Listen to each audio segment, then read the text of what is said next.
Well, the credit card market and the stocks related to that would be in focus. The company that we are talking about is one of India's largest credit card makers, SBI Cards.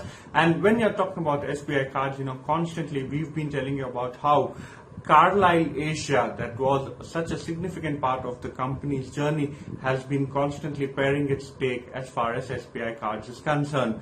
So today we understand from reports that Rover Holdings, the name under which Carlyle Asia holds a stake as far as SBI Cards is concerned, is looking to sell close to 3.2 crore shares, that is almost 3.4% stake in the company via block deals. We understand that this particular block deal will happen at a 0 to 4.8% discount, and when you're talking about the price range at which the block deal is likely to happen, it is between 1,021 to 1,072 rupees a share. When you're looking at the lower end of this particular price band, the company would be raising close to $443 million. That would be the value of the block deal, close to 3,267 crore rupees. Now, when you're talking about the book runners to this particular deal, Citigroup and BoFA Securities are the book runners for this deal. And when you're talking about certain restrictions placed on the seller, that is Rover or Carlyle Asia, it appears as though they would not be able to sell any further shares for the next 90 days. Now, when you're tracing the history of SBI Cards and the relationship with Rover, remember, Carlyle Asia has been part of SBI Cards for quite some time, part of the journey. They initially started paring their stake via the IPO in March last year. Post which, when you're seeing how exactly has the stake or how exactly has the holding started trimming down, let's have a look at the previous two block deals.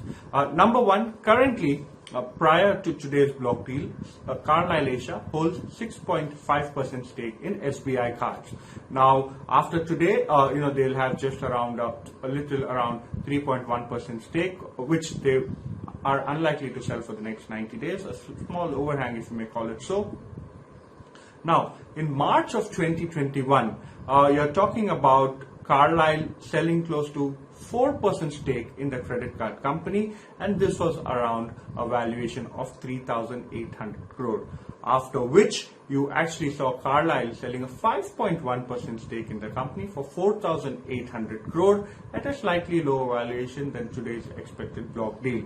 Now, these stake sales have followed SBI Card's public listing in March last year, and analysts actually attribute the hangover of this stake sale that is pending, or the hangover of the fact that Carlyle Asia is constantly trimming its stake in SBI Cards, is something that has led to a slightly muted performance of the stock price. They believe that actual valuations could be slightly higher. It will be interesting to see how the market absorbs these block deals.